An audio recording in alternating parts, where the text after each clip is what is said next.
Senhoras e senhores, boa tarde.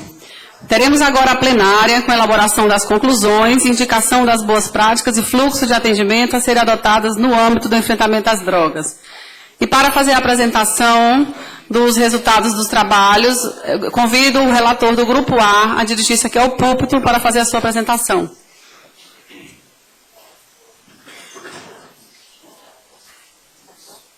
Não, é só sentar aqui.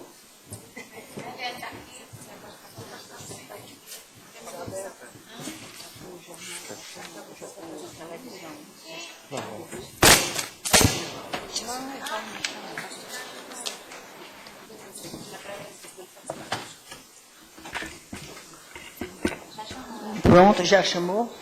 Então, já está com o relator. Pronto. Então, vamos continuar os trabalhos. Boa tarde, meu nome é Carlos. Tá bom. Estou no grupo A, que é prevenção. Qual seria a pergunta? Como se trabalhar a prevenção? Então, o primeiro ponto abordado. Educação e formação. Reformulação das práticas educacionais. Aulas de integração. Criança e adolescente. Observar a realidade local. Ações específicas para cada localidade. Saberes locais. Aqui esse ponto seria uma reformulação naquelas aulas meramente expositivas, mas as aulas serem mais de integração. Não só entre criança, que é onde começa o grande mal, ou o adolescente, certo? Utilizar o alcance das mídias para a implementação de programas de prevenção.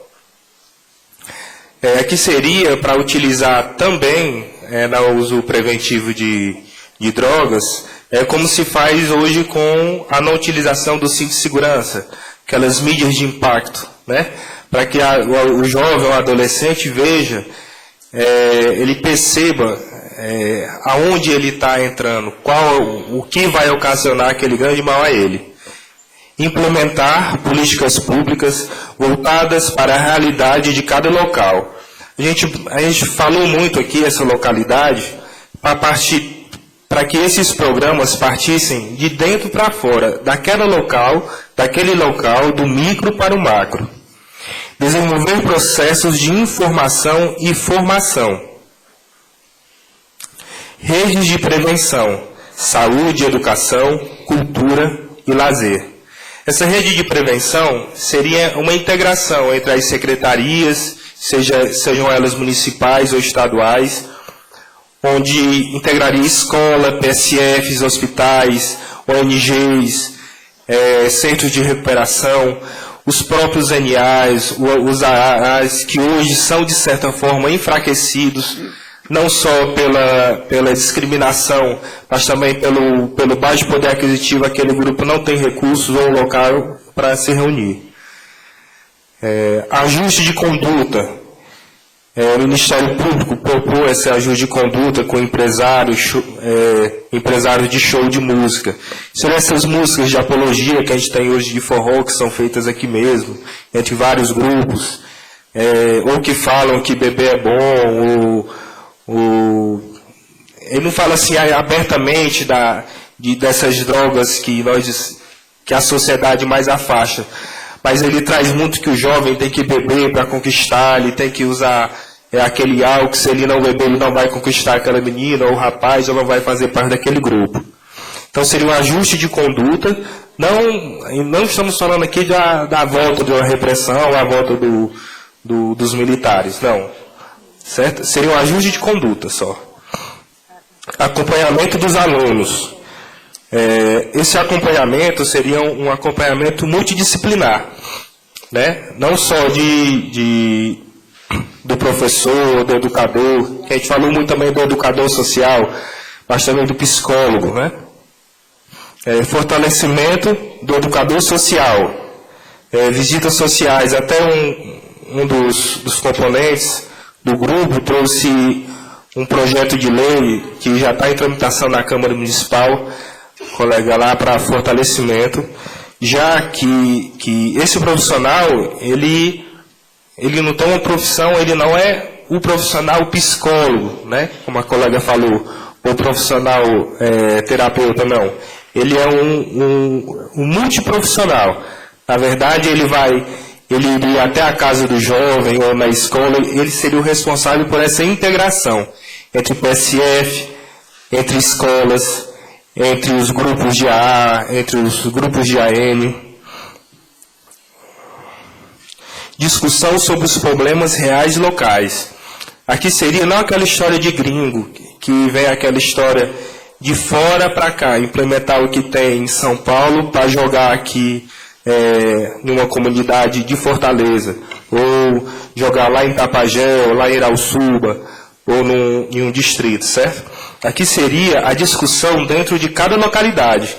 Então, dentro do município haveria uma discussão para que os projetos, para que aquele problema fosse localizado.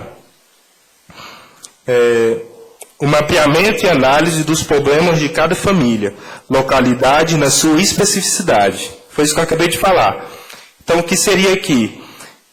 Formar mesas, formar discussões em cada município, em cada bairro, ou em cada escola, se possível, para entender os problemas de cada família, já que o problema muitas vezes surge dentro da família, não de dentro da escola. A escola, muitas vezes, não é o início, já é o meio, já é onde é propagado, já é onde os traficantes vão pescar o jovem ali na porta da escola. Que muitas vezes esse problema é abordado como se fosse só nas escolas públicas, o que não é. Você não vê políticas públicas voltadas para as escolas particulares. Potencializar equipamentos locais, né, clínicos, culturais, desportivos, qualificação dos conselheiros tutelares, buscar o estímulo da participação social das empresas nos problemas da comunidade na qual a empresa tem sua sede. Que seria aqui? Seria estimular as empresas para que elas tenham conhecimento, que hoje já tem, quando a empresa gasta, se ela gasta ali no ano 300 mil reais na educação ou no esporte, ele vai ter aquele descontado no imposto de renda. Mas muitas empresas não sabem disso. Embora seja uma micro ou média empresa, então seria esse estímulo a essas empresas para que elas investissem no social. Funcionamento de atividades pelas empresas privadas, financiamento. Que seria isso? Seria promover esporte, lazer, cultura dentro das comunidades para que os jovens e as crianças, até mesmo os adultos, já que deve ser todos, participarem, né? Identificar em cada comunidade o que leva os sujeitos a iniciarem o uso de drogas, lícitas ou ilícitas, aspectos de ordem objetivas e subjetivas. Identificar atores sociais na comunidade com experiência em dependência química e de usuários para que trabalhem na prevenção. O que seria aqui? Foi um colega nosso que faz parte, né, de um grupo, faz parte de um centro de recuperação, um ex-usuário, que mostrou para a gente uma perspectiva totalmente diferente. A gente discutiu meia hora, acho que de 30 minutos para frente, quando ele falou, a perspectiva mudou um pouco. De levar esse ex-usuário, não só o cientista, não só o pesquisador que sai dos centros acadêmicos, que sabe a realidade muitas vezes só dos livros ou de experiências de alunos, mas que levasse esses ex-usuários, ex-drogaditos, para palestrar nas escolas, para mostrar a experiência dele, para mostrar como ele se recuperou, para mostrar como é a recuperação. Porque não adianta você pegar um jovem, um ex-usuário, e levar para casa se o problema era na casa dele. Então você tratou e destratou de novo, porque você não teve acompanhamento. Criar espaços de reflexão e participação na comunidade que possibilitem o fortalecimento de valores sociais, cidadania e respeito. Aqui seria um local naquela comunidade, ou nas escolas, ou nos PSFs, nos aparelhos que aquela localidade pudesse dispor, para que os jovens, acompanhados de outros atores, pudessem discutir um pouco sobre cidadania, para ter noções de direitos que eles têm, para ter uma noção do que é a cidadania, do que é o respeito ao próximo, ao idoso, o respeito aos valores. Inserir na prevenção, a perspectiva de prevenção, a recaída com acompanhamento psicossocial, biopsicossocial. Porque aqui, como eu já tinha falado, é trabalhar não só a prevenção antes de experimentar pela primeira vez, mas também da recaída. Fortalecer e criar grupos de AA e NA. O que a gente vê hoje são esses grupos diminuindo. Esses grupos que antigamente eram um grupo e que hoje, na maioria, é um trio ou uma dupla. Né? Então, fortalecer esses grupos. O NA, que são os narcóticos, e os AA, que são os alcoólicos. Compreender que o dispositivo psicológico e psicocêntrico não dará conta sozinho de um problema de tamanha complexidade, incluir os saberes populares. Aqui a gente discutiu um pouco sobre que cada área tivesse sua própria teoria. Os psicólogos têm sua teoria, os psiquiatras têm sua teoria, os educadores têm a sua teoria. Então, o que seria aqui? Se unificar tudo isso. Então, a busca não seria só pelo ego pessoal, não seria só, a minha teoria que é a válida, não. Era pegar todas essas teorias, formular em uma só e mesclar junto a eles os saberes populares. Criar estratégias de prevenção utilizando os saberes locais. Promover novos espaços de discussão para aprimorar as propostas aqui levantadas. Bem, como a gente estava no nosso primeiro encontro, é um grupo homogêneo, então qual seria a ideia? Seria que não fosse só apenas esse encontro, mas outros encontros com esses mesmos atores, já que vocês têm uma lista, acho que bem específica de todo mundo, para que a gente pudesse aprimorar tudo que a gente falou aqui. Pegar essas ideias, já que cada ideia dessa vai ser multiplicada. No nosso grupo tínhamos, acho que Fortaleza inteiro está aqui bem representada, de escolas, de centro de recuperação, de igreja. Então, acho que novos encontros seriam bem válidos, porque aí a gente poderíamos ver a implementação do que foi discutido na comunidade, ou na escola, ou em casa mesmo. E, a partir daí, a gente poder até formular novas propostas. Okay? Obrigado. Obrigada. E em discussão, tem alguém que quer discutir sobre o assunto, sobre as propostas?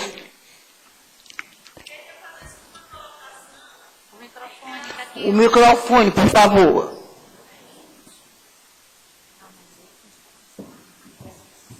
Acho que não está nem funcionando. Ah, está.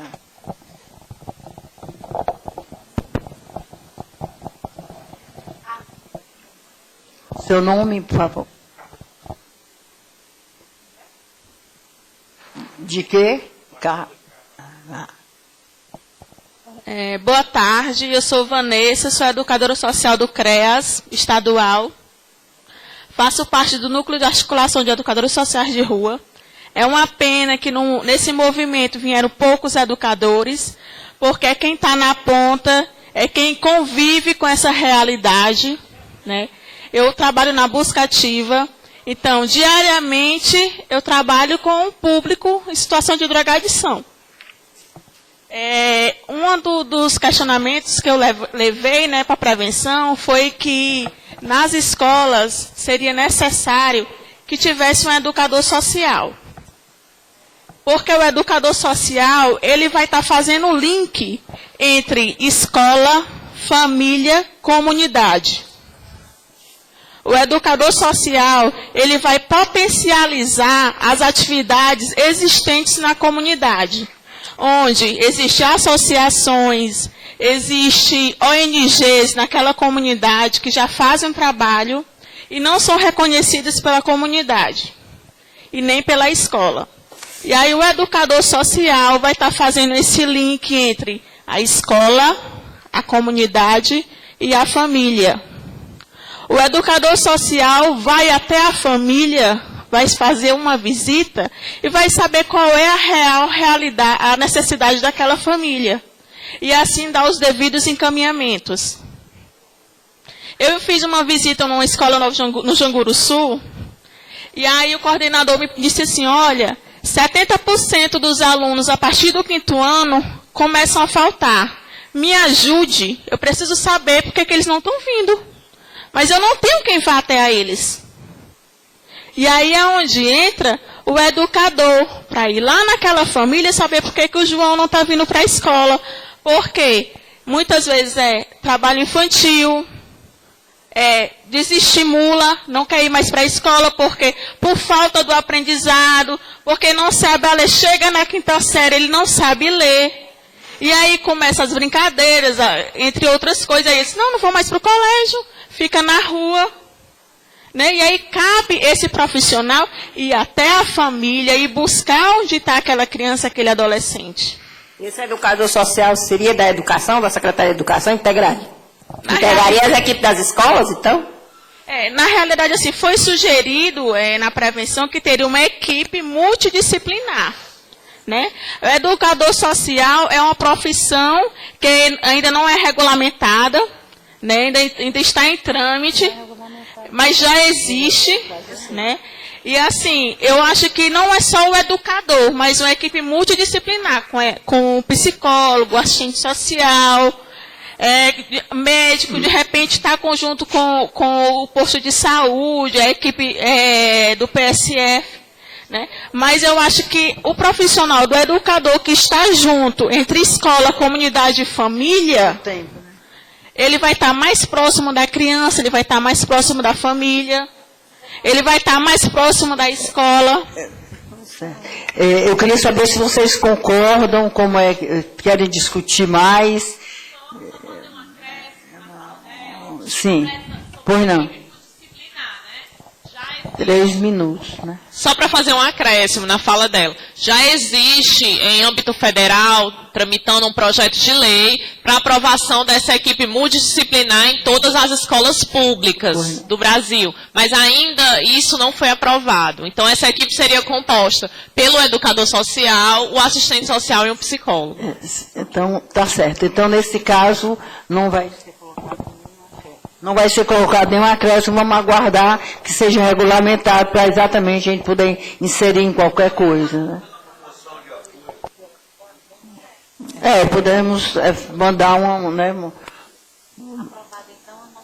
aprovado, eu quero saber, quem discordar, levante a mão dessa moção de apoio.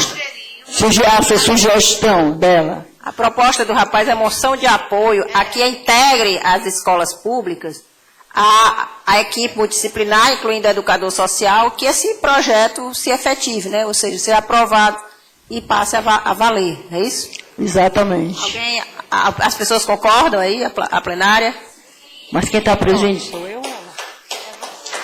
Sim, mas quem tem que... Agora, eu como presidente pergunto também. Concordam, né? Tá certo. O segundo ponto... Pois não. 3 minutos, né? Só lembrando que já existe o PSE, que é o Programa de Saúde na Escola. O problema é que existe, mas é para ser semelhante, é para estar fazendo esse trabalho. Só é importante ver se isso de fato, porque se o PSE está funcionando, aquilo da questão da fiscalização. Porque o PSE já existe, o Programa Saúde na Escola. E aí? Porque assim, essa equipe não é só para discutir a questão da drogadição e nem da saúde, enfim. Era para discutir outros problemas, como a própria colega educadora social falou. A questão das faltas, do trabalho infantil, da indisciplina. Tem que saber se está funcionando. Mas isso aí está funcionando, doutora Marluce? Legalmente?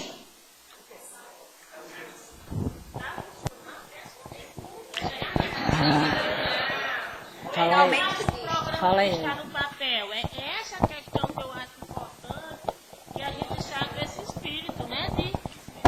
Será que de fato, porque existem verbas para isso, as verbas vêm, os dados são colocados no papel, será que a gente, né, porque para receber a verba tem que ser, eu acho que se a gente pudesse sair com com isso, com essa questão que a gente tem que fiscalizar.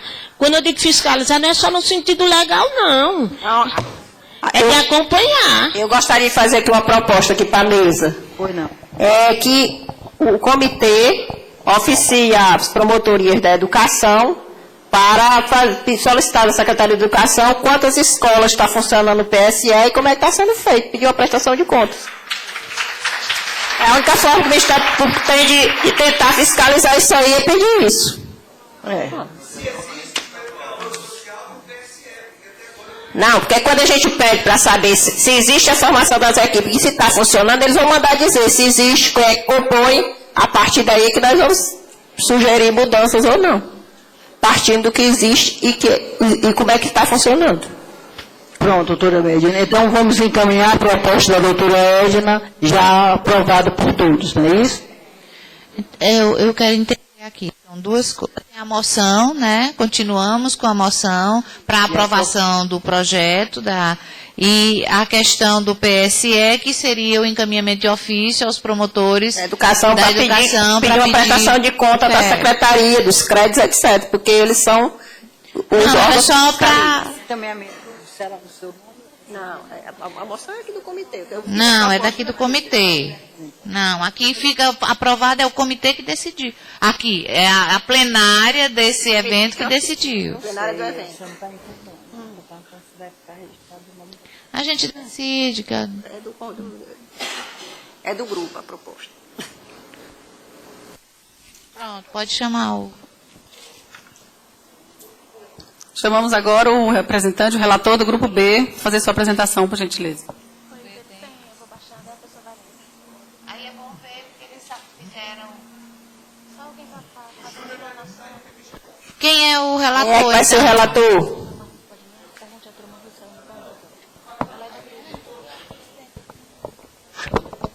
Se o grupo B, então, o segundo grupo...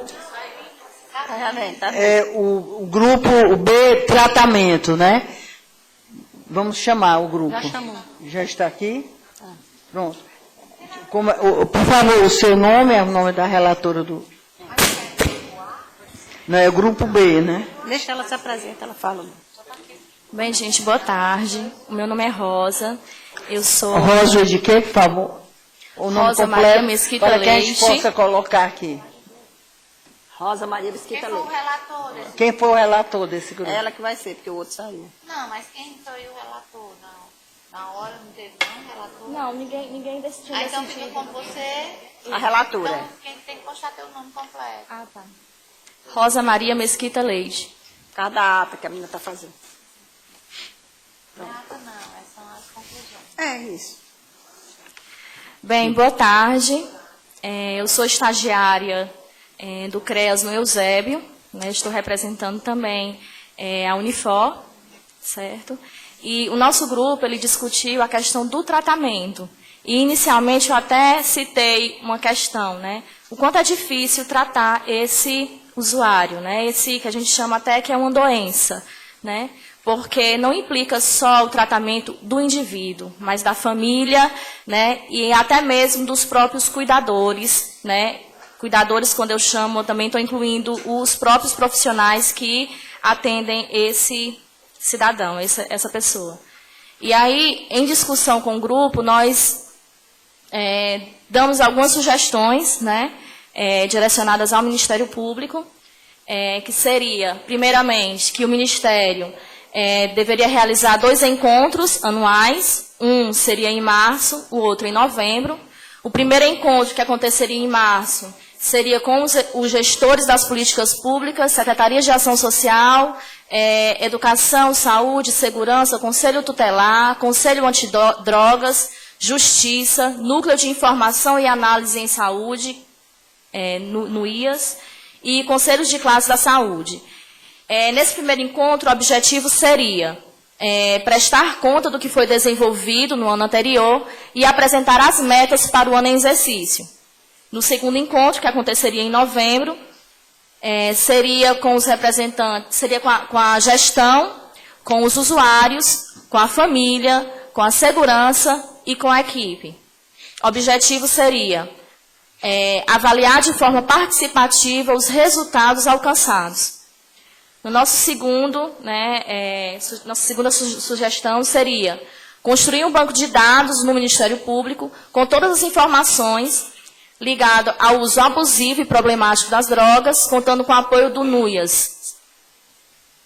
Terceira sugestão seria propor que o Ministério Público celebre o termo de ajuste de conduta com a Prefeitura de Fortaleza para a efetivação da política sobre drogas, no que se refere à instalação da Secretaria, do Conselho e do Fundo Municipal de Política sobre Droga, tendo em vista que esses são critérios exigidos no Plano Nacional de Política sobre Drogas. Quarta, convocar e celebrar o termo de ajuste de conduta com todas as comunidades terapêuticas do Estado, para que se ajuste à legislação federal num prazo de 90 dias. Essa questão nós discutimos bastante, até porque no nosso grupo tinha muitos representantes de comunidades terapêuticas, né? A questão dessas, como essas comunidades estão funcionando, né? E fazer a fiscalização, mas não fiscalização, isso até leva umas questões meio polêmicas. Não a fiscalização no intuito de fechar essas instituições, até porque elas iniciaram essa ajuda, né, essa terapêutica, e não com o objetivo de fechá-las, mas de ajudá-las, né, ajudá-las a cumprir o papel dela da melhor maneira, da melhor forma possível, né? Ou seja, fazendo com que esses profissionais sejam capacitados, né, melhoria na infraestrutura, ou seja, fazer com que elas funcionem da melhor forma possível e dentro da lei, certo? A quinta proposta seria celebrar o termo de ajuste de conduta com o governo do Estado, a fim deste efetivar a política pública sobre drogas, em especial no que tange a Coordenadoria Estadual e Fundo Estadual de Política sobre Drogas. Sexta proposta, solicitar junto à Assembleia Legislativa do Estado do Ceará a reedição atualizada do catálogo do Pacto pela Vida e sua devida distribuição em escolas, postos de saúde e outros equipamentos da rede pública. Outra questão que nós levantamos foi esse catálogo constando todas as comunidades terapêuticas e como a família poderia chegar até a elas, não só das comunidades, mas de todas as instituições que cuidam desses usuários e que poderia ajudar de alguma forma usuário, famílias e quem mais pudesse, né? E nossa sétima proposta seria efetivar a fiscalização junto a todas as comunidades terapêuticas do Estado do Ceará. Eu gostaria de complementar, assim, foram propostas, né? Eu sei que leva-se um tempo, né, até que essas propostas sejam realmente efetivadas. Talvez seja até um sonho da gente, né, propor bastante coisas para serem realizadas, que a gente sabe que não é tão simples, tão fácil.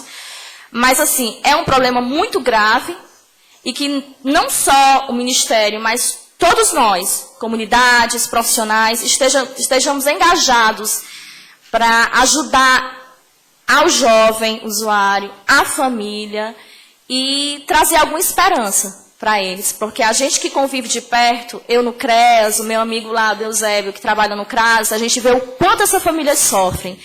Né? E assim, o quanto elas precisam de ajuda. Então, assim, as comunidades terapêuticas estão de parabéns pelo trabalho que elas realizam. Né? A gente não pode negar, né, o papel delas, até porque elas que iniciaram isso aí, né? Então a gente não pode simplesmente fechá-las, mas ajudá-las. Né? E obrigada pela... Obrigada. Bem, em discussão, vocês têm alguma coisa a acrescentar em discussão? Pois não. Aqui o...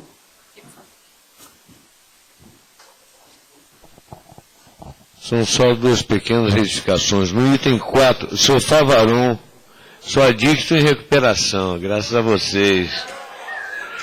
Ali, no final, são a legislação federal no prazo de 90 dias, né?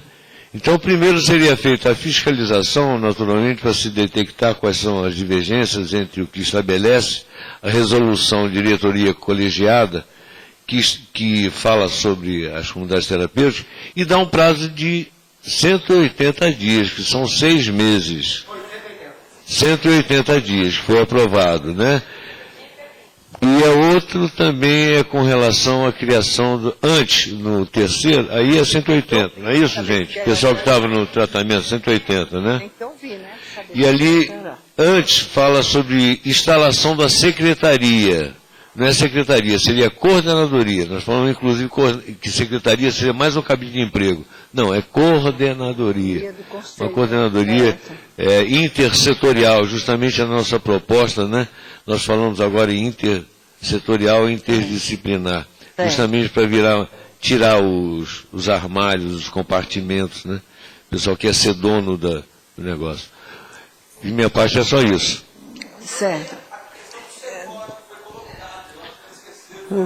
Não, está ali no conselho, olha. Do conselho e do fundo. Ah, conselho, isso aí é municipal, né? Perdão, foi também. Nós falamos sobre a efetivação do CEPOD, que é o Conselho Estadual de Política sobre Drogas. Então tem que acrescentar, não é isso? Acrescentar. Certo. Conselho Estadual de Política sobre Drogas. Está ali, acrescentou. Alguém da comissão tem algum reparo a fazer aí ou concorda com essas alterações? Mas me diga... É só para perguntar aí. Ah, tá. Não, eu queria só fazer um adendo. Ana, sou da comunidade terapêutica Luz e Vida. É que nós colocamos ali sobre a fiscalização, mas não tivemos o cuidado de colocar que as comunidades que existem, que estão fazendo um trabalho sério, têm que ser amparadas, mas não foi colocado no papel. Nós falamos, mas não se foi colocado no documento. E eu acho que é importante que a gente faça essa colocação, né? Que nós sejamos amparados, cuidados, né? E que haja todo um cuidado.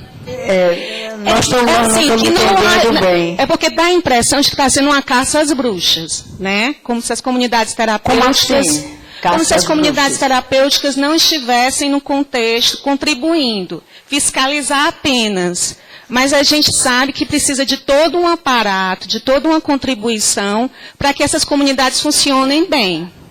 Agora, como seria essa fiscalização? É isso que você quer dizer? Não é relação à fiscalização, em absoluto.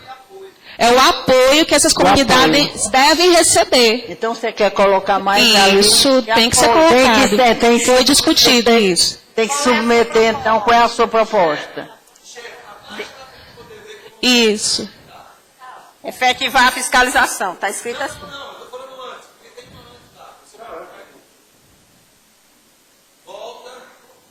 Um pouco mais acima. Olha ali, ó. O item 4. Convocar e celebrar projetos de conduta com todas as comunidades terapêuticas do Estado para que se ajustem à legislação federal no prazo de 180 dias. Isso foi determinado que seria a fiscalização. Isso. Só que aí, o que foi colocado lá foi que não é só a fiscalização, mas é compreender que as comunidades precisam de capacitação. Exatamente. Infraestrutura para que possam se adequar a que é pedido dentro. Exatamente. Isso.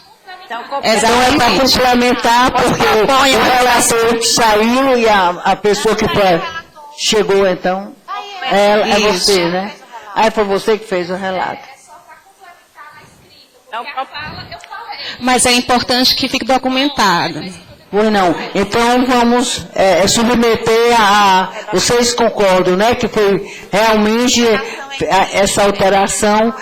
É o item 4, não é isso a alteração? Vocês devem propor a redação. É no item 4 a alteração? É no item 7. É do último item. Ah, tá aí,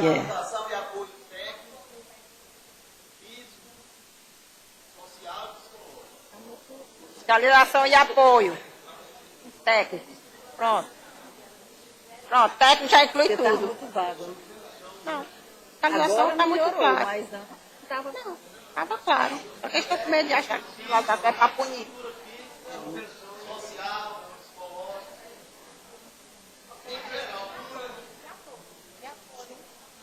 efetivar. Eu acho que fica interessante, se vocês me permitem, colocar apoio técnico e apoio de formação dos profissionais. Eu gostaria de pedir a palavra aqui à mesa. O apoio técnico pode ser outro item, se vocês quiserem. Não precisa ficar necessariamente outra fiscalização, não. Se vocês acharem que fica mais claro, pode criar um outro item dizendo que deve se fomentar apoio técnico, assessoria, etc. Eu acho que do jeito que está aí... Tá bom. Porque só para está falando da complementar. fiscalização, pelo menos eu tenho um procedimento que é sobre as comunidades terapêuticas, né? E esse ano éramos para ter feito exatamente isso que está sendo solicitado, não apenas a fiscalização para verificação se estão adequados à legislação sanitária, mas também fazer todo esse processo de capacitação dos profissionais, de como discutir, e a questão do apoio técnico que tem que ser trabalhado, né, tanto pela Secretaria de Saúde do Estado, como também junto com a Secretaria de Saúde do município de Fortaleza. Eu acho que isso aí engloba tudo que a gente precisa. Isso. Obrigada. Sim. A percepção que eu tenho é que quando se fala de tratamento de comunidade terapêutica, se esquece de que a reinserção social já está lá. Então eu não posso só falar de saúde, eu preciso falar de educação, eu preciso falar de cursos técnicos, para que esse que lá está em tratamento, quando sair, possa ter condições de se reinserir. Fazer fiscalização, e eu vou ajudar de alguma forma, também a infraestrutura, também a Secretaria de Educação precisa estar junto dessa fiscalização, de alguma maneira, para poder dar condições para aquele. Deu um exemplo.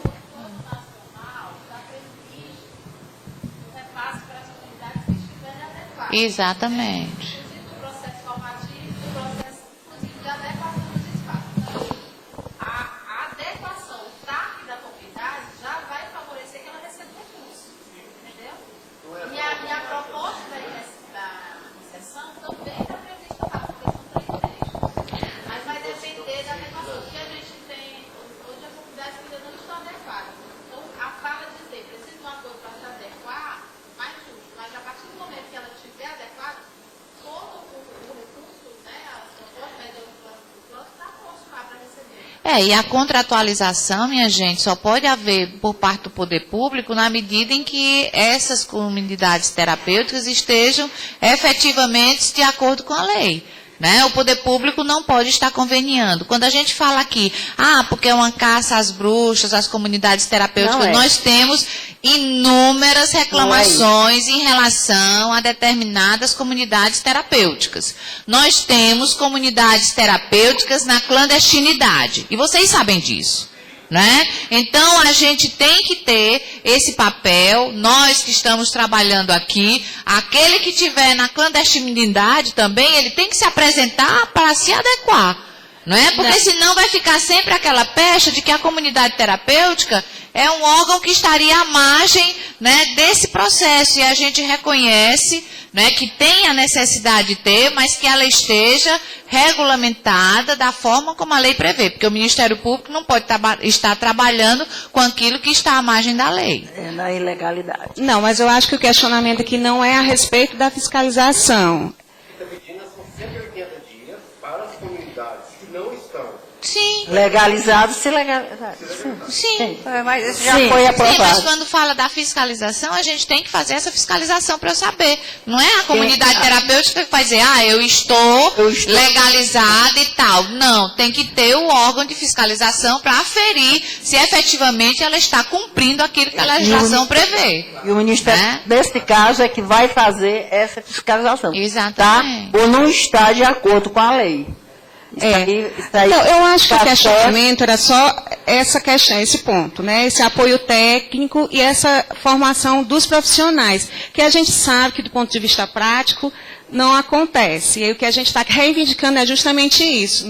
Nós não estamos questionando a questão da fiscalização, é só que esse aparato seja de fato colocado na prática. Não, isso nós já temos, inclusive, um formato, né, Michele, de um evento para fazer exatamente isso, né? Nós estamos fazendo, não que eu vá fazer fiscalização em todas as comunidades, quem vai fazer isso, o papel da vigilância sanitária, fazer esse papel, e depois a vigilância sanitária dizendo que está ok, nós vamos fazer exatamente, que seria a proposta nossa desde o início do ano que nós começamos esse ano e não tivemos a oportunidade efetivamente de construir, foi exatamente fazer o prazo para adequação e fazer exatamente essa capacitação que você está falando. Quer dizer, todo esse processo que a gente quer de compreensão do que seja, né, na realidade, até para a sociedade como um todo, que é a comunidade terapêutica. Pronto. Então... Me perdoe aqui, me parece que não ficou aí bastante claro que nós destacamos lá a questão infraestrutural. Nós não temos comunidades que atendam crianças e adolescentes e nem mulheres. Então, quando a gente falou em termos de ajuste com o governo do Estado do Ceará, mais acima, por favor, justamente eu acho que deveria ficar um pouco mais claro a questão do subvenção social para infraestrutura, para poder se adequar. Nós não podemos atender o ECA porque não temos condições, não temos estrutura adequada. E também existe nenhum apoio para atender mulheres. Nós não temos comunidades terapêuticas que atendam mulheres e crianças e adolescentes no suficiente. Então, no entendimento, não sei se é geral, é se reforçar a questão de infraestrutura, subvenção à infraestrutura. Então, pronto, está entendido, né? Então, o Ministério Público, nós estamos aqui exatamente para isso. Esse comitê está exatamente para levar todas essas reivindicações, esses ajustes, tudo isso. Então, a gente pode colocar... Está correto já? O sétimo fica bem, do jeito que a Michele está colocando. Seria isso? Pode ser? Pode ser. Pronto, então...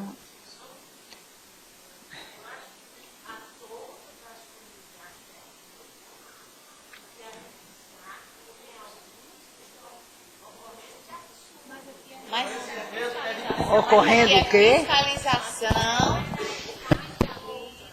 A fiscalização tem que ser a todas mesmo. Vai fiscalizar uma e outra não?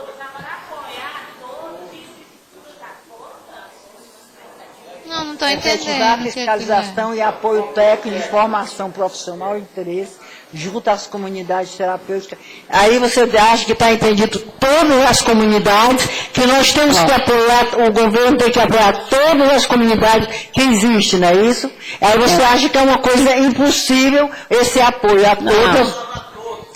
Deixa a doutora Marlúcia vir até aqui à frente, para ela poder melhor explicar e a gente entender melhor.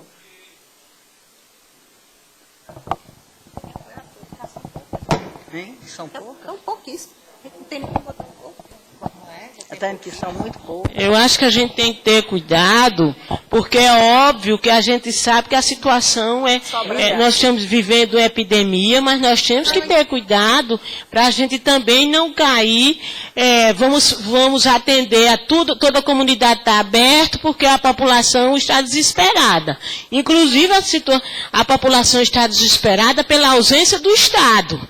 Porque senão a gente vai pensar que tratamento para dependência química é só comunidade terapêutica, e não é. Então eu acho que se a gente fica colocando que há todas as comunidades terapêuticas, tem gente abrindo casa, não tem ninguém da equipe técnica e simplesmente diz que é uma comunidade terapêutica, né? Nós temos que ter esse cuidado. Eu acho que poderia ficar aí. Fiscalizar a todos, como já está lá, e viabilizar a concessão de apoio técnico, de formação profissional e infraestrutura às comunidades terapêuticas que estejam de acordo com a legislação vigente no país. E aí tá. Excelente a colocação da doutora Marlúcia. Eu acho que não sai. Tá certo. Agora está correto. A questão simples para mim é a seguinte: a maioria das nossas comunidades terapêuticas não estão adequadas à legislação. Aí o ponto é, como é, para mim eu fiscalizo, elas não estão. E aí eu faço o quê? Como é que eu ajudo? Como é que eu tenho um parâmetro para colocar um apoio técnico, uma formação profissional, se eu tenho que dizer para ela, você tem que ter o profissional, o quarto bonitinho, tem que ter o playground para o ECA, mas eu não tenho isso. Se eu não tenho isso, tem um vácuo entre aquilo que eu estou propondo lá, eu fiscalizo, as comunidades não têm como se adequar a isso, aí eu digo, só vou dar apoio técnico se você estiver de acordo. Como é que eu faço isso? Então, para mim, nós temos que conseguir chegar num consenso de como é que eu vou ter um parâmetro para dar apoio técnico, profissional e infraestrutura para comunidades terapêuticas. Quais seriam essas? Já tem uma proposta aí, gente, com prazo de 180 dias para elas se adequarem. Nesse período de 180 dias, manda o bom senso que aquela instituição que quer se adequar e não tem os parâmetros, ela vai buscar junto à rede. E depois, quando for feita efetivamente a fiscalização, aí já tem que estar correta. E outra coisa, não se pode botar uma proposta dessa que vai fazer fiscalização a umas e outras não, porque se o objetivo é exatamente legalizar, tem que fazer a todas mesmo. O Ministério Público pode estar escolhendo qual é a comunidade terapêutica que ele vai fiscalizar. Ele tem que fiscalizar todas que existirem e chegar ao conhecimento dele que existe. Agora, a questão do apoio técnico, a questão da legalização é uma coisa que vocês já pediram e conseguiram ali em 180 dias. A questão do apoio técnico é mais para qualificar o pessoal das comunidades que efetivamente já estão legalizadas. Até porque para a gente conseguir verba pública para fazer capacitação tem que estar legalizado. Não tem 6 meses para se legalizar? O primeiro passo é esse. Aí vocês buscam ajuda no CRES, na Defensoria, no Ministério Público, e todo mundo vai tentar ajudar. Eu acho, né? Porque com as LPI foi feito assim, na questão do idoso. Pronto, pode falar com a palavra. Boa tarde, eu me chamo Hudson, eu também trabalho numa comunidade terapêutica, e a gente tem uma clínica aqui funcionando um pouco mais de 3 anos aqui no município aqui da região metropolitana, né? E houve uma grande dificuldade para se organizar, não só estruturalmente, dentro da comunidade, de seguir pelo menos aquilo que a Anvisa sugere, né, a questão da higienização e tal, como também nessa parte de documentação. Então, assim, por várias vezes eu fiz o estatuto, consegui fazer a diretoria, fizemos o CNPJ, consegui o alvará sanitário, só que quando eu fui atrás de, por exemplo, conseguir o alvará de funcionamento, o valor que esse município me cobrou era algo irreal para a minha realidade, né? Até mesmo porque eu estou num espaço grande, né? Um sítio de certa forma grande. E aí eu queria saber se o Ministério Público, eu não sei se pode entrar nessa lista, se haveria também um apoio junto aos municípios para viabilizar e facilitar não só essas taxas, por exemplo, nós temos aí o título de utilidade pública, né? O Conselho Municipal de Assistência Social, e os alvarás também, porque na verdade eles cobram um valor, pelo menos no município que eu estou, um tanto quanto irreal para a nossa realidade. Quer falar? Não, gente. Não tem nada para Não, acabou? Não. Olha, se a gente for falar só sobre comunidades terapêuticas, a gente não vai sair daqui hoje. Né? Nós temos que ter a compreensão, né, de que as comunidades terapêuticas, elas têm que estar legalizadas. Você só pode botar um negócio se você tiver condições de colocar. Né? Se eu quero colocar um comércio, eu tenho que estar sujeita àquilo que a legislação comercial, a legislação do município onde eu instalar meu negócio, eu respondo por ele. Então, só se pode, não basta só querer botar a comunidade terapêutica e pronto, eu vou fazer como se eu estivesse fazendo uma coisa na minha casa. Não é isso. Comunidade terapêutica é um organismo que é de responsabilidade e de alta responsabilidade. Porque uma coisa que nós estamos falando aqui, vamos fiscalizar a comunidade terapêutica. Eu quero saber qual foi a comunidade terapêutica até hoje, aqui no município de Fortaleza ou aqui próximo, que tenha comunicado ao Ministério Público internação involuntária. Eu desafio, e pais e familiares já estiveram na Promotoria de Defesa da Saúde Pública reclamando dessas questões.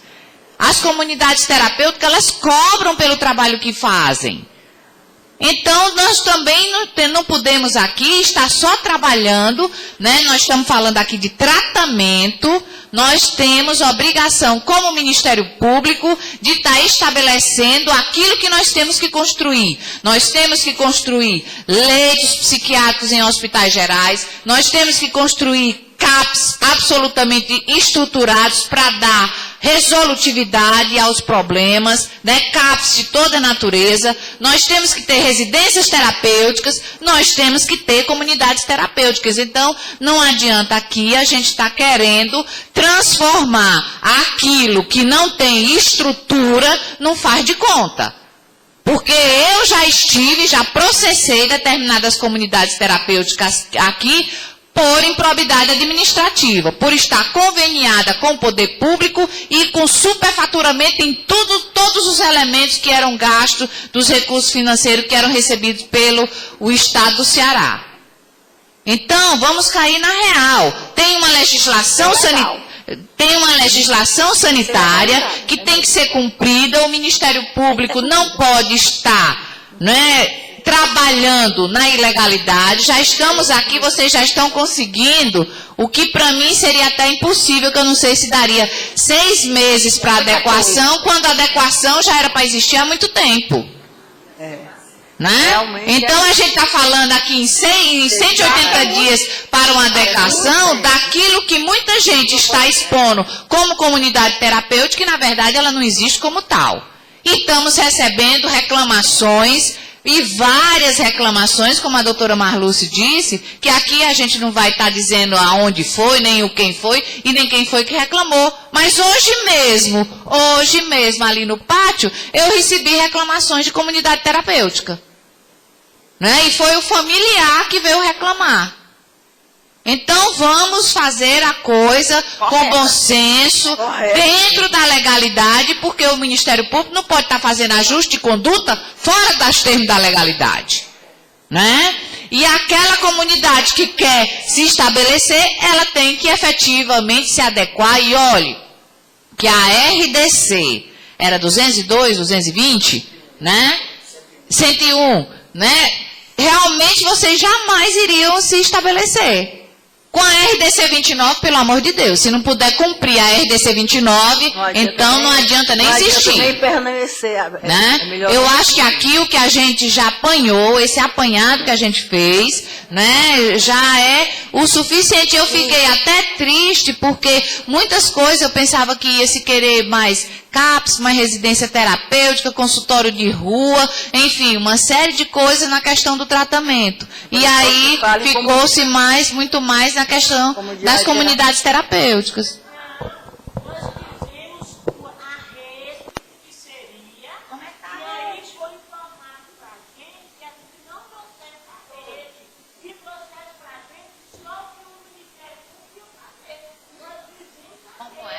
Não estou entendendo, não.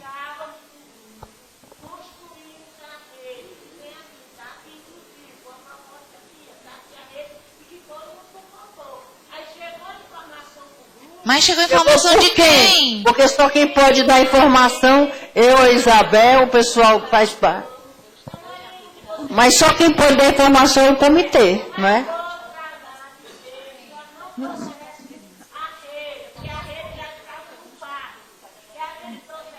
Mas tem.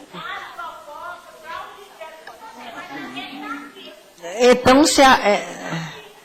Pois é, então a informação foi equivocada, porque... Mas, doutora Marluce, não pode, só o comitê tem esse poder de... E não pode ser formatado pelo grupo? Pode ser formatado? Pode acrescentar, então. Então, vamos acrescentar. Vamos acrescentar, doutora Marluce. Ah, pois é. Então eu fiquei surpresa aqui de só estarem falando aqui. Essa informação não é do... Não, tem que ouvir o comitê do enfrentamento às drogas, não Uma pessoa que chega e diz que ninguém sabe nem quem é. Isso aqui, obviamente, que a gente está presente e o grupo aqui, a maioria, decide.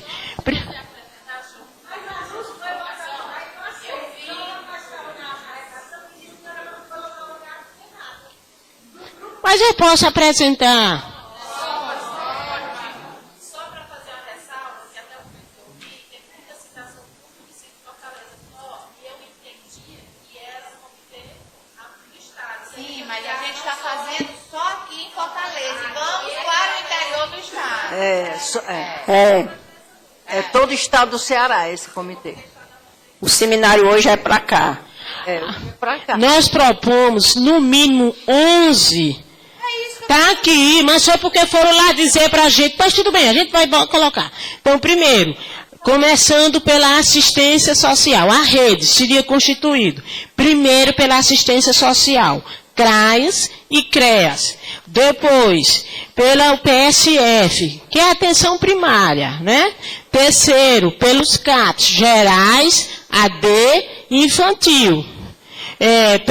No caso de Fortaleza, o Hospital de Elo de Vida, a comunidade terapêutica, a unidade psiquiátrica e o Hospital Geral, os consultórios de ruas, o acompanhamento familiar, o acompanhamento para atenção à família, estimular os grupos de autoajuda, o ambulatório, né? A capacitação é para todos os profissionais, principalmente em psicopatologia, porque segundo as estimativas, as pesquisas nacionais e internacionais, 25% das pessoas que usam drogas, elas na verdade têm um transtorno primário de base e ficam só se tratando como se fosse dependente químico, e na verdade elas têm uma depressão, um transtorno de pânico, um transtorno afetivo bipolar, né? Então, assim, nós propomos a rede, a residência assistida. Então, são 11 que nós propomos. Nós só não trouxemos por isso. E uma... Tá certo. Então,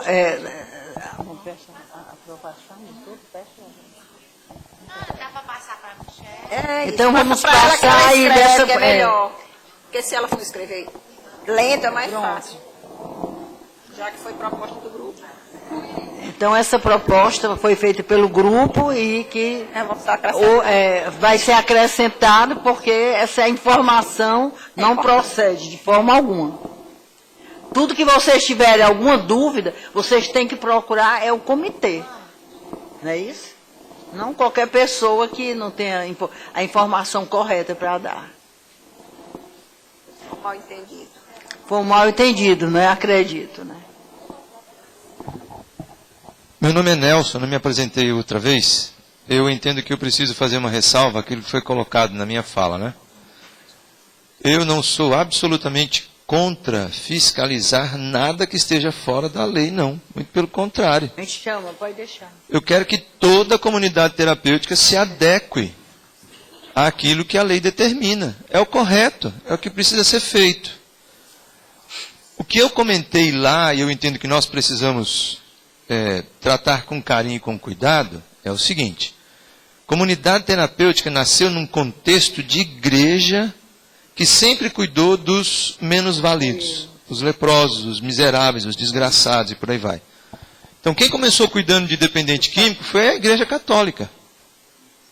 E a igreja evangélica entrou no bojo da coisa. Eu sou fruto de comunidade terapêutica. Eu estou limpo das drogas há 7 dias e 24 anos. Porque eu encontrei um lugar chamado Casa de Recuperação Nova Vida. Minha mãe me tirou lá de um hospital psiquiátrico, tido como distúrbio e tal, psicótico, e me levou para uma casa de recuperação em Curitiba. E eu fiquei nessa casa de recuperação 9 meses. Minha mãe mandava meio salário mínimo para essa casa de recuperação, tirado de uma máquina de costura. E fazia biscoito na casa do meu avô para levar para essa casa de recuperação. Nessa casa de recuperação não tinha psiquiatra, não tinha psicólogo, não tinha terapeuta, não tinha nada disso. O que nós fazíamos era lavar roupa, passar roupa, fazer comida e orar, gente, e ler Bíblia. Não se tinha outra coisa para fazer. E fazer educação física. Eu estou recuperado há mais de 24 anos. Muitos dos que passaram por comunidade terapêutica tiveram muitas recaídas. Eu encaminho pessoas para comunidades terapêuticas quando eu entendo que eu preciso encaminhar para comunidades terapêuticas. Mas eu dou o maior valor a um CAPS. Na minha época não tinha, hoje tem. Mas as pessoas não sabem que ele existe. Quantos que chegam para conversar com a gente e não sabem o que é NA e AA? E faz parte de tratamento. Então, comunidade terapêutica, eu comentei lá. Eu acho que nós deveríamos ter alguma coisa que pudesse dizer assim, não se abre mais comunidade terapêutica. Não pode abrir mais, porque já tem muita por aí. É aquilo que acontece com muitos dependentes químicos. Saem de uma casa que vão para outra, que vai para outra. Quem está aqui de comunidade terapêutica? Levanta a mão.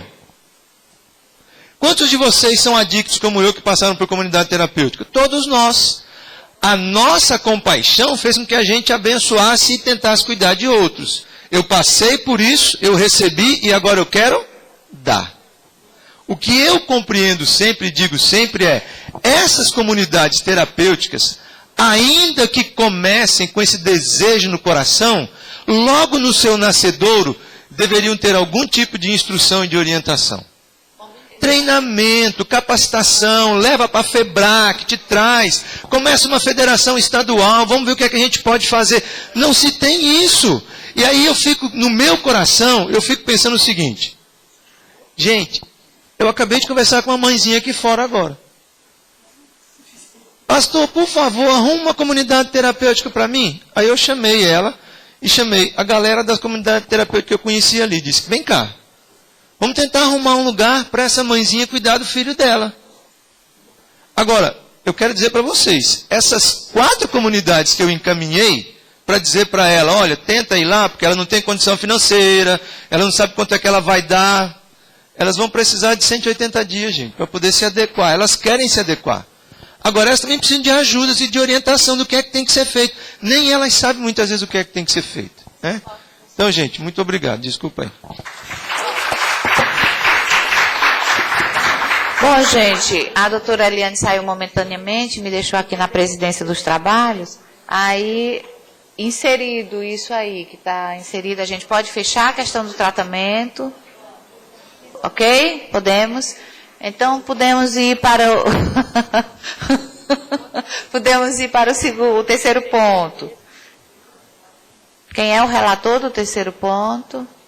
Reinserção social ou é segurança? Reinserção. Com a palavra, senhor. Boa tarde. Boa tarde. Meu nome é Valmir, com WY, Valmir de Rico, YR, Rodrigues de Castro Júnior.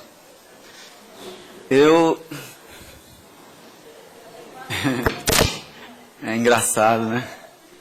Eu acho que convém me apresentar aqui como adicto em recuperação. Eu sou adicto em recuperação, sou filho de... Meu pai morreu como general do Exército, minha mãe era dona de casa, tinha 15 irmãos. Fui criado numa época em que se define hoje como ditadura militar, que eu prefiro chamar de regime militar. Uma época em que eu apanhei muito de palmatória, me ajoelhei em caroço de milho, de feijão, mas não deu jeito no meu comportamento. Eu entrei no colégio militar, aos 10 anos de idade eu cheirei quelene, e aos 11 comecei a fumar, a beber, experimentei todas as drogas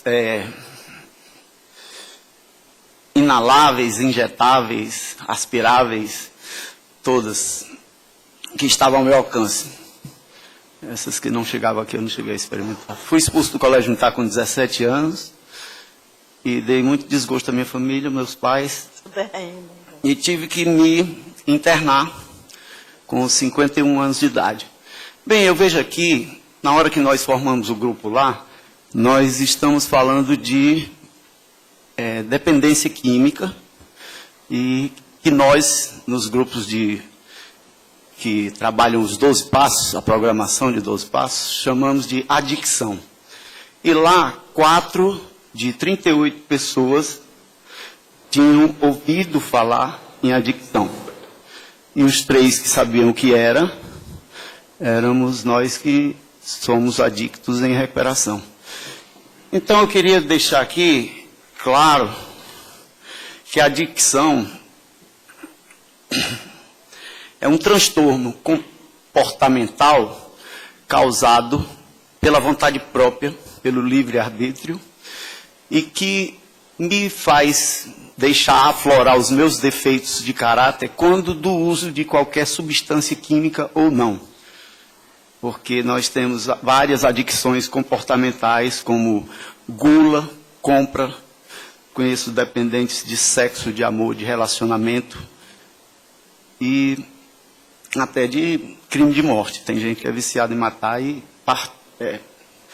partilha isso nos grupos. E vejo que nessas ações para um programa de reinserção dos adictos, eu vejo a necessidade de informação, em primeiro lugar, viu, doutora? Em primeiro lugar, a necessidade de informação, conscientização e divulgação do que é adicção. Da doença e da problemática que nós estamos discutindo aqui. Da realidade atual também, né? Que é álcool, é drogas, e nós vemos aí a Copa do Mundo. Informação. Certo? Em segundo lugar, a capacitação dos gestores, dos profissionais e dos profissionais correlacionados. Nós sabemos, nos grupos de 12 passos, que a recuperação só se consegue através da partilha. Essa partilha é feita em grupos, que eu chamo de grupos espirituais, formados em círculos em que a pessoa, através da identificação e da empatia, se esvazia do problema ou das vitórias que tem, e isso me leva a ser uma pessoa mais leve, com facilidade de captar melhor as dificuldades, as provações e tentações da vida. Então, vejo a necessidade também de levar ao ensino fundamental uma disciplina que eu chamo de educação comportamental, que cobriria o vazio deixado pela retirada da educação moral e cívica e da organização social e política brasileira, acho que em 93, no governo do Itamar. Isso seria um trabalho, sim, de base, porque é uma doença comportamental, e hoje tem traficantes usando menores, usando adictos para conseguir o que eles querem, né? E até a polícia fazendo com que pessoas vão roubar mais para poder sustentar essa bola de neve. Em quinto, a união do Ministério Público com o setor privado e a sociedade civil, no sentido de assumir a responsabilidade de dar a primeira oportunidade da inserção do adicto graduado nos vários setores sociais, na educação, cultura, esporte, na própria área administrativa. Sétimo, as pactuações dos setores já existentes, os CRAS, os CREAS e os CAPs. E oitavo, a criação de espaços, que já foi falado aqui, para mulheres, crianças, menores, adictos, e inserir idosos, pessoas que estão na rua também pelo uso de drogas. Tá. Você vai passar depois as propostas para a Eu posso entregar isso que é. Você está passando, eu não estou entendendo. Não seria logo você colocar... Eu falei para ela, eu quis fazer isso antes, para ela ir digitando, mas ela disse que não precisava. Aí eu entrego a ela. Se for aprovada, ela digita, né? Eles entregam, aí ela inclui. Eu entrego. Foi aprovada em Assembleia, okay. Ela digita. Terminei. Então, quantas propostas foram? É o seguinte, aqui tem 8 itens. 8 itens. Eu vou repetir bem rápido. Em primeiro lugar, é o próprio programa, fazer um programa de reinserção de pessoas adictas, cujas ações são informação, conscientização e divulgação da doença, da problemática e da realidade atual. Entender que álcool é droga. É um programa de reinserção. Eu não, nós todos. A proposta do grupo.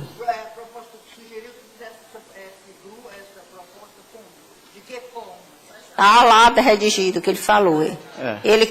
Eles criaram, o grupo criou um programa de reinserção social que inclui essas ações. Pronto. São 7 ações. A proposta deles é... Em primeiro lugar, para eu tratar de um assunto, eu tenho que entender do assunto. Aqui, quem sabe o que é adicção?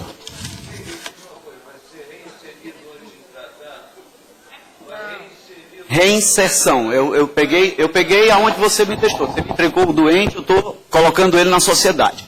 Quando eu entrei na sociedade, eu tive medo. Eu me recuperei nas clínicas. Por quê? Porque a sociedade tem uma patologia que já é dela. Para entrar nessa sociedade, eu tenho que me conhecer. Eu sou corpo, alma e espírito. Eu tenho que entender um pouco de psicologia, um pouco de filosofia, um pouco de teologia para ocupar um cargo, para estar falando aqui para as pessoas. Está correto.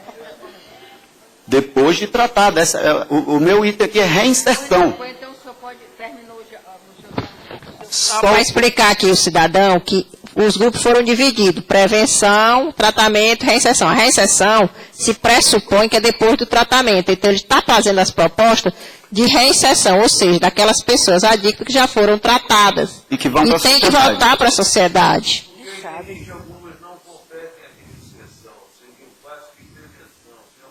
Mas ele entende que a proposta deles, do projeto deles, é claro que se vocês disserem a proposta dele é essa aí. A proposta dele é essa, vamos estar em discussão. Se vocês aprovarem ou não, aí vocês é que vão decidir. Né? A proposta do grupo é essa. Agora, vamos estar em discussão, nós vamos ver se realmente, não é isso, é aprovado ou não. Eu posso repetir bem rápido, doutora? Pois não, pode repetir. Em primeiro lugar, informar, conscientizar e divulgar a doença. Nos grupos de 12 passos, nós temos uma tradição, a 12ª, que fala sobre o anonimato. Hoje não tem mais sentido o anonimato. Isso foi criado em 1935. Tem milhares de pessoas sofrendo sem saber o que é adicção. Aqui mesmo, que somos pessoas tratando do assunto, pouquíssimos sabem o que é. E para eu trabalhar... Mas ninguém levantou o braço, desculpa, então não vi os braços. Tá certo, mas a sociedade, 90% não sabe. Certo? Vocês concordam comigo? Então eu tenho que fazer um programa para divulgar isso, para colocar na mídia. Em terceiro lugar, a capacitação dos gestores e profissionais correlacionados. O médico entende da doença e do remédio a ser passado. A minha dor de 41 anos de adicto, eu distribuo nos grupos de 12 passos. Só quem entende sou eu. Entendeu? Então o médico ele tem que ir para dentro dos grupos, para dentro das clínicas, ele tem que ir para dentro das igrejas e conversar com as pessoas para saberem o que é essa doença, para poderem obterem cargos administrativos, de gestão, etc.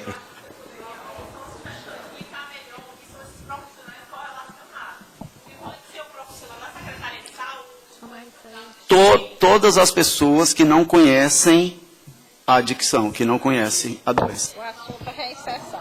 Ele continua dizendo.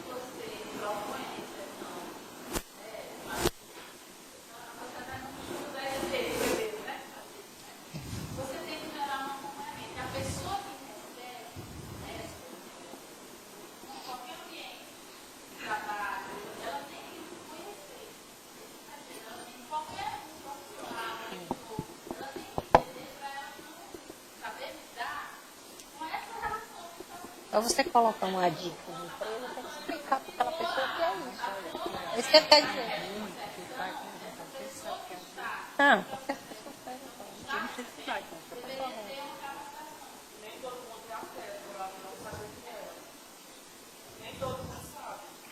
É isso que eu estou falando. Eu estou vendo daqui, eu estou vendo quem sabe e quem não sabe.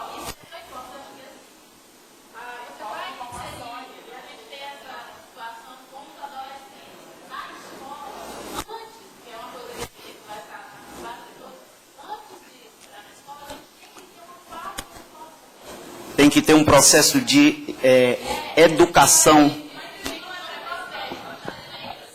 Para receber o adicto, ele quis dizer que para você reinserir o adicto, quem vai receber esse adicto da comunidade, ele tem que ser preparado, ele tem que saber. Você não pode chegar com um garoto que você quer colocar, ele está saindo de um tratamento, vai colocar, por exemplo, uma empresa. Aquela empresa, ela tem que ser treinada para receber aquela pessoa.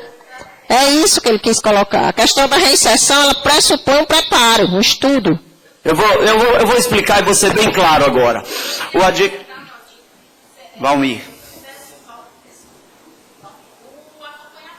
Certo, eu vou deixar bem claro agora. Quando eu saí, eu fui para minha casa.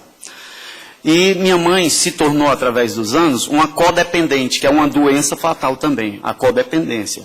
É uma adicção comportamental. Então, ela disse, toma só uma cervejinha, um champanhezinho no Natal, não faz mal. Você entendeu? Ela nunca pode dizer isso para ninguém, para nenhum de nós. Ninguém pode dizer isso para uma pessoa. Não pode existir uma propaganda de devassa na televisão. Devia ser proibido. Não pode a Copa do Mundo estar financiando bebida dentro dos estádios, porque bebida é droga. Eu acho não. Isso aí foi discutido. Quer dizer, é uma opinião da gente, nossa, né? Lá. Em quinto, a união do Ministério Público, o setor privado e sociedade civil no sentido de assumir a responsabilidade pela inserção, aí já vai o sexto, a inserção da primeira oportunidade de emprego ao adicto graduado. Graduado é um adicto que passou 6 meses na clínica e está apto a ir para a sociedade. Nas artes, na cultura, no esporte, seja lá onde for. As pactuações já dos setores já existentes, os CAPs, CREAS e CAPs. Os CRAS, CREAS e CAPs. E criações de espaços, como já foi citado no item anterior, para crianças, mulheres e adictos, e acrescentar os idosos, né, que também, mas já isso já é tratado paralelamente. Muito obrigado. Bem, agora em discussão, alguém quer discutir sobre a matéria ou tem alguma coisa, acrescentar, alguma falta acrescentar? Então está aprovado, não é isso? Está aprovado.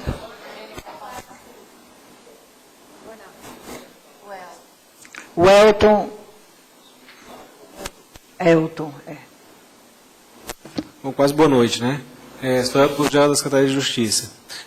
Só acrescentar um comentário a respeito da reinserção. Nós temos 190 mil brasileiros presos. 190, dados bem atuais, né? No estado do Ceará, quase pouco mais de 17 mil. Quando a gente fala de reinserção, né, para mim chega atualmente da Secretaria de Justiça, não só a questão da drogadição, mas a reinserção do preso. Infelizmente, boa parte das pessoas que estão encarceradas sofrem de dependência química, sofrem pelo uso nocivo de drogas, sofrem, estão em abstinência ou não estão em abstinência. O fato é que enfrentam dificuldades em relação à questão da drogadição. Nós temos atualmente 2 possibilidades de remissão, de imediato previamente.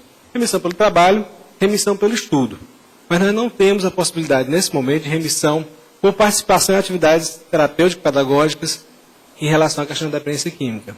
Então, eu estou trazendo para poder a gente pensar sobre a possibilidade de a gente ter remissão, certo, nas penas, tanto no regime fechado, aberto, como no sistema aberto, por participação em atividades pedagógicas, terapêuticas de dependência química. Uma vez que a gente vê o tempo todo sendo apontado que a dependência química estaria como um dos fatores que contribuem para a reinserção, né, no cometimento de crimes.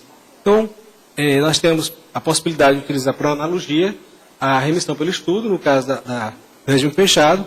No semiaberto e no aberto, a gente poderia fazer algo assemelhado, no caso, né, utilizando por analogia, só com outra dosimetria. Não 12, no caso do estudo, regime fechado, 12 horas por um dia de privação de liberdade. Semiaberto ou aberto, a gente podia pensar alguma coisa um pouquinho mais ousada. Não é? Então, a ideia seria essa, trazer a possibilidade da remissão por participação em atividades pedagógicas, terapêuticas e dependência química. E aí a gente tem exemplos fantásticos de ações, por exemplo, o Cerebrando Restauração atualmente está no IPPO2, o Nelson aqui presente. Né, um trabalho belíssimo lá no IPPO2. Utilizar ações como o Cerebrando Restauração faz no IPPO2. Utilizar os trabalhos dos CAPS-AD, que recebem pessoas encaminhadas sem nenhuma dificuldade para a Secretaria de Justiça e Cidadania. utilizar as horas dos narcóticos anônimos, alcoólicos anônimos, e por aí vai. Então é essa a sugestão para vocês analisarem. Essa proposta seria para incluir na reinserção? Então, seria a remissão, a possibilidade de remissão. Então, todos concordam, né? Remissão de pena pela inclusão do preso nas comunidades, nos tratamentos terapêuticos de dependência química, é isso? Sim. Pedagógico terapêutico. Aí, vocês... Eu disse no primeiro, eu vou deixar em discussão. Em discussão, vocês têm alguma coisa a acrescentar? Concordam, sim. Todos concordam, então vamos levar a proposta. Vai incluir, por favor. Vem fazer a redação, Elton, por favor. Pronto. Pronto, tá encerrado. Agora a segurança pública. Agora vamos chamar o relator da... Só um segundinho em relação à segurança social. Depois eu gostaria de compreender, pelo menos, como é que o Ministério Público poderia nos ajudar nessa questão da reinserção social junto às empresas. A Associação de Jovens Empresários do Estado do Ceará lançou agora, há pouquíssimo tempo, um projeto de prevenção, tratamento dentro de empresas no Estado do Ceará. E uma das propostas do Pacto pela Vida era que exatamente as empresas que fazem reinserção de drogaditos, alcoolistas, inclusive nessa questão da reinserção de presos que têm a dependência química associada, muitos deles em relação ao crack hoje, por roubo, para poder usar, que também pudesse estar contemplada na reinserção, onde nós, enquanto Ministério Público, poderíamos sugerir que uma lei fosse aprovada no Estado para que empresas que trabalhassem na reinserção pudessem... Mas vamos pensar em coisas mais assim, vamos dizer, coisas mais imediatas, né? Uma lei para ser aprovada, tudo. Mas o Ministério Público ele tem um convênio com o CDL. Né? Eu estive até reunido com o Procurador-Geral, fui com o Procurador-Geral lá no CDL, e nós fizemos um convênio. Então eu posso, juntamente com o comitê aqui reunido, eu, doutor Isabel, o doutor Edson, o comitê do enfrentamento da droga, nós podemos ir até o CDL, exatamente tentar fazer ou conversar a respeito dessa sua proposta, e depois então a gente pode dar uma solução ou dar uma resposta.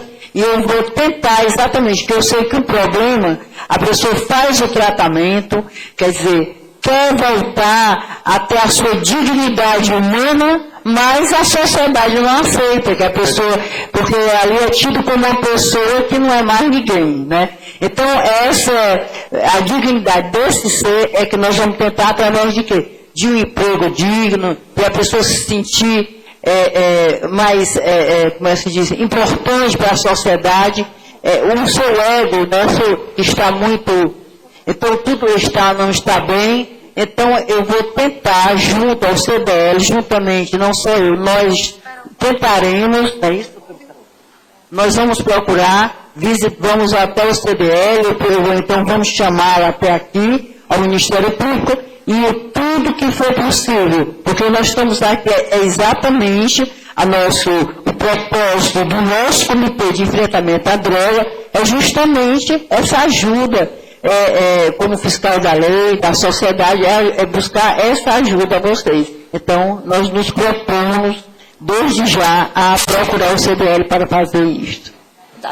Dá licença, doutora. Eu quero deixar registrado aqui, eu quero entregar para a senhora um livro que eu estou fazendo há 3 anos e meio, desde que eu fui internado, chamado A Otimização do Comportamento.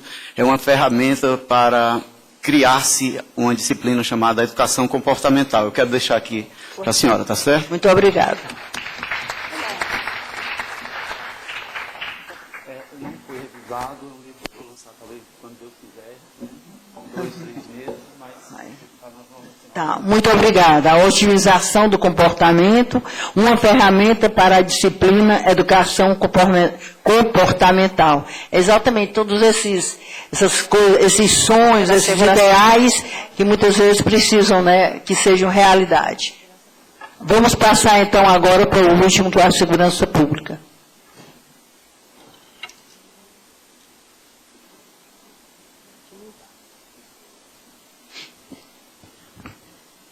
Boa tarde a todos. Meu nome é Francisco Rogério Ferreira Salles. Sou policial militar. Sou da cidade de Canindé. Vim aqui interessado na questão, né, na temática. E nós ficamos, o grupo D, com a segurança pública, né? E o primeiro item que nós discutimos é a criação do batalhão de divisas para coibir a entrada de drogas no Estado, com a qualificação voltada para a prevenção e um combate efetivo e ostensivo. Certo? Vale salientar que foi criado um batalhão agora recente, o COTAR, que é o Comando Tático Rural. Esse batalhão, ele de início tinha sido voltado para essa questão. Porém, com o advento de enormes atuações de assaltos a banco, de assaltantes de banco pelo Estado, foi desvirtuado, entre aspas, né, essa situação. E sim, o pessoal for agir mais na questão dos assaltos a bancos. E o que a gente vê, que a gente queria era que realmente fosse criada uma polícia voltada nas divisas do Estado, para que dificultasse mais a entrada de droga ou proibisse a entrada de droga, né? No item 2, o melhor aproveitamento dos membros da comunidade através do Conselho Comunitário de Defesa Social na prevenção. Né, na prevenção do uso de drogas. Esse conselho, né, que já é formado, já existe, está mais atuante, próximo à Secretaria de Segurança Pública, né?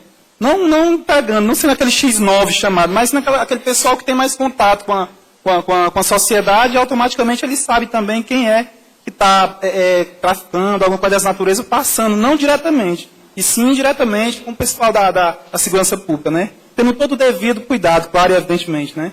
Porque nós sabemos que hoje em dia a questão da represália pelo tráfico de droga é muito grande. Né? Ter também, no item 3, no caso, uma maior participação dos agentes da segurança pública junto às escolas, no intuito de prevenir o uso de drogas, né? Nós todos sabemos a questão do que o traficante ele visa muito. Hoje em dia as escolas, né, as crianças, esse pessoal mais novo, esse pessoal que ainda não tem ainda um senso moral formado, um discernimento, né? E que eles procuram muito esse pessoal. São muito vulneráveis também. Outra coisa também, outro item também é a criação do Disque Denúncia, né? Que realmente funcionasse, né? Um Disque Denúncia com sigilo total de informações, né? Não um 190, porque poderiam levantar, não, mas já existe 190 que você... Mas também não é tão sigiloso, porque fica lá o número do seu telefone, né? Fica, né? Geralmente quando vai dar informação, é pedido uma série de coisas, uma série de informações da pessoa, justamente por conta também da questão dos trotes, né? Esse tipo de coisa.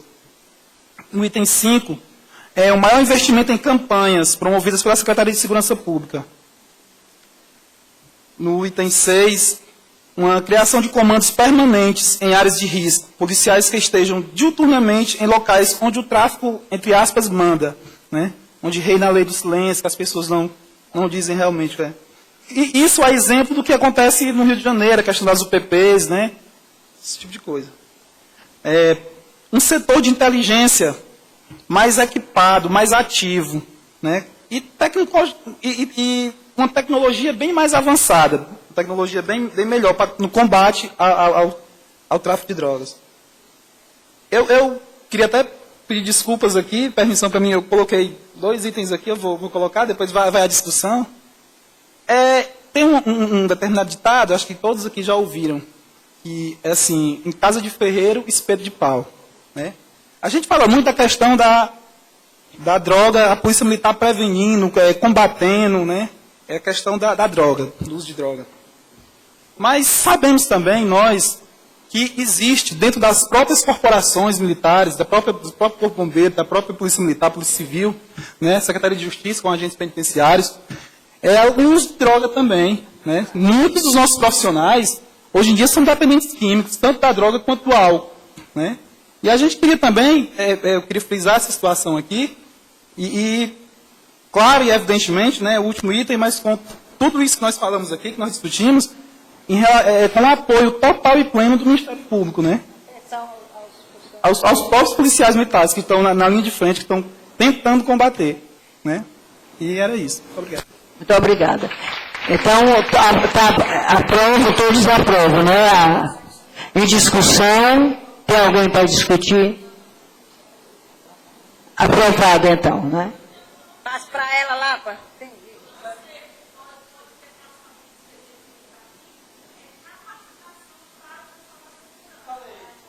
Já falou, sim. Pois então, não está havendo mais discussão, então está aprovado. Quer falar, diga.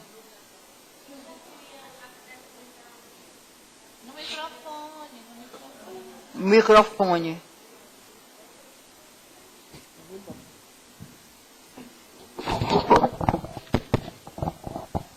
Dentro dessa inteligência, né, que a gente sabe que hoje ela é fundamental para qualquer segurança municipal, estadual, nacional, eu acho que tem um dado que pode ser muito importante. É o dado epidemiológico da saúde correlacionado ao uso abusivo de drogas, que aqui são dois específicos, o homicídio e o acidente de trânsito. Eu acho que o Ministério Público precisa criar uma comissão de especialistas com duas áreas, a área da segurança e a área da saúde, para se desdobrar sobre esses dados que existem no NUAS, que é um setor que a gente só tem elogiado, a Secretaria Estadual, que trabalha com eficiência, para olhar esses números. O segunda causa de morte é homicídio. Nós temos que ver isso, porque se for feita essas análises dos homicídios e dos acidentes de trânsito, se for criada uma comissão especializada para olhar sobre isso, vai trazer os holofotes para essa questão. Assim como também fazer o levantamento das emergências. A gente fala que o IJF está gastando milhões, que o HGF está gastando milhões por causa de acidente de trânsito e por causa dos acidentes, das mortes. É como se a gente estivesse falando de uma outra situação que fosse apartada dessa questão. Então, e não é. Então a gente tem que juntar o estudo dos especialistas das emergências, que são milhões que nós estamos gastando, o estudo da segurança, fazer essa comissão né? E pegar os dados dos homicídios e acidentes de trânsito e olhar para isso com três olhares. O olhar da repercussão da morte. Essa semana eu atendi 10 pessoas. Todas elas que tiveram seus parentes assassinados. Então a gente tem N repercussão.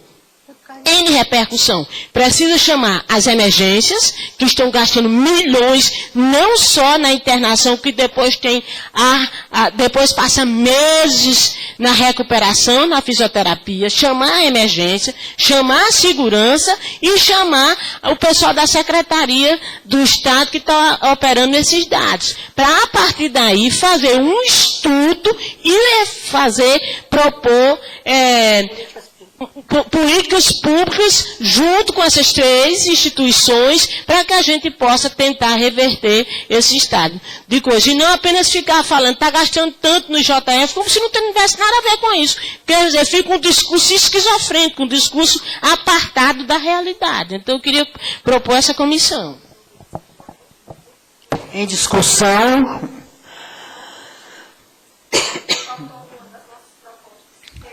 Sim, mas antes de fazer a outra proposta, eu quero logo colocar em discussão a proposta da doutora Marluce.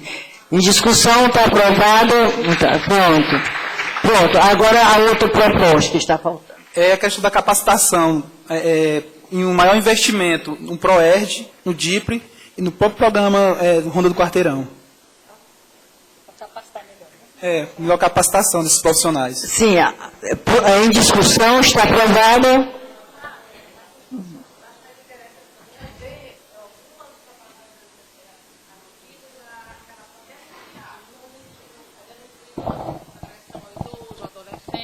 Como é? Pudesse haver propagandas que incentivassem a sociedade civil a denunciar. Assim como existe a denúncia contra a agressão física do idoso. Como a propaganda que vocês dizem, na televisão, para que a sociedade venha se ver como um agente de fazer a denúncia onde há vendas de drogas. Porque isso aí vai ajudar com certeza a segurança pública a tomar as medidas cabíveis. Em discussão, a proposta dela, todos aprovam, pronto, aprovado também. Pronto. Agora, a doutora Isabel. Quer falar também? Bom, pessoal, na qualidade de secretária executiva do comitê, eu gostaria de agradecer a presença de todos. Acredito que todos, quando fizeram a inscrição na Escola Superior do Ministério Público, colocaram seus e-mails, não é isso?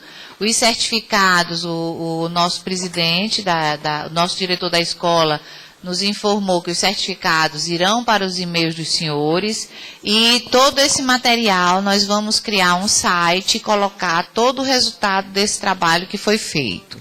Né? Outra coisa importante que eu acho que nós daremos continuidade, não apenas na questão daqueles eventos, mas como nós temos a listagem daqueles que participaram desse primeiro encontro, evidentemente que serão chamados, ou em grupos distintos, porque nós tivemos aqui a definição dos grupos.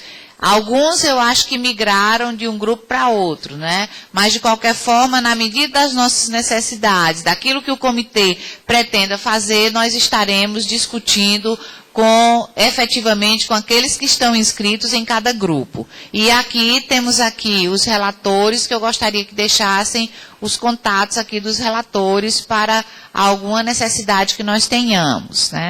Outra coisa que eu queria agradecer, aqui o cerimonial da Procuradoria-Geral de Justiça, nas pessoas da Helena e da Rita, que não está agora à tarde.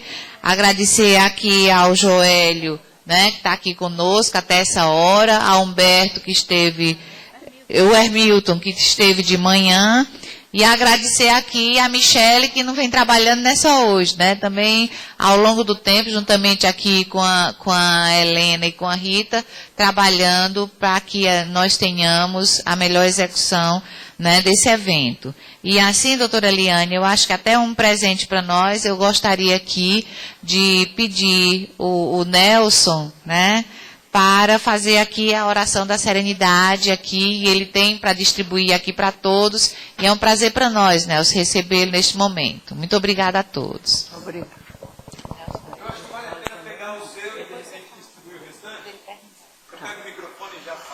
Pois não, está aqui o microfone. Olha, vão passando aí. Para você. Esses três. Ok? Essa oração, chamada de oração da serenidade, foi feita por um pastor luterano, como está aí na íntegra, em 1912. Como todo bom pastor luterano, ele fazia o seu sermão completo, no final escrevia sua oração, e um dos membros da igreja pediu que essa oração fosse dada a ele para que ele pudesse distribuir em cartões de Natal. 1935, 23 anos depois, o fundador do AA descobriu essa oração. E nas reuniões de alcoólatras anônimos, o famoso tio Bill usava sempre a oração do Pai Nosso para iniciar a reunião e terminava com alguma oração que às vezes ele fazia ou outras vezes ele pesquisava em alguns escritos dos santos do passado. Ele usou muito Francisco de Assis, fazendo a oração que encerrava aqueles momentos de reunião. Por quê? Porque o Bill sempre entendeu que os 12 passos, as 12 tradições e os 12 conceitos de alcoólatras anônimos são uma caminhada espiritual de restauração. Então ele entendia que tinha que começar com uma oração e terminar com uma oração. E de repente ele viu essa oração num obituário evangélico, no jornal da época, e deu um clique nele, disse, rapaz, está aqui a oração que eu sempre gostaria de ter feito no final das nossas reuniões. E ele passou a adotar essa oração. E em toda reunião de AA, NA e jogadores compulsivos anônimos que você vai, essa oração é feita. E os institutos religiosos dizem que a primeira oração que é mais feita no mundo todo ainda hoje é a oração do Pai Nosso. E a segunda oração é a oração da serenidade. Então eu gostaria de pedir, se você puder e quiser, ficar de pé. Queremos encerrar esse momento na presença de Deus de maneira muito graciosa. Talvez fique mais fácil assim, eu posso ler e você pode repetir comigo, tá bom? Pode ser assim? Então vamos lá, cada um de nós repetindo aquilo que eu disser, bem pausadamente, pensando naquilo que estamos falando. Deus, Deus, conceda-me a serenidade conceda-me a serenidade para aceitar aquilo que não posso mudar. para aceitar aquilo que não posso mudar. A coragem para mudar o que me for possível. A coragem para mudar o que foi possível. E a sabedoria E a sabedoria para saber discernir entre as duas. para saber discernir entre as duas. Vivendo um dia de cada vez. Vivendo um dia de cada vez. Apreciando um momento de cada vez. Apreciando o momento de cada vez. Recebendo as dificuldades Recebendo as dificuldades. como um caminho para a paz. Para o caminho pela paz. Aceitando este mundo Aceitando este mundo. cheio de pecados, Cheio de pecado. como ele é. Como ele é. Assim como fez Jesus. Assim como fez Jesus. E não como gostaria que ele fosse. E não como gostaria que ele fosse. Confiando que o Senhor Confiando que o Senhor fará tudo dar certo. para tudo dar certo. Se eu Se eu me entregar à sua vontade. se eu entregar a sua vontade. Pois assim poderei ser Assim poderei ser razoavelmente feliz nesta vida. razoavelmente feliz nesta vida. E supremamente feliz ao seu lado na outra. E supremamente feliz ao seu lado na outra. Amém. Amém. Amém. Obrigado.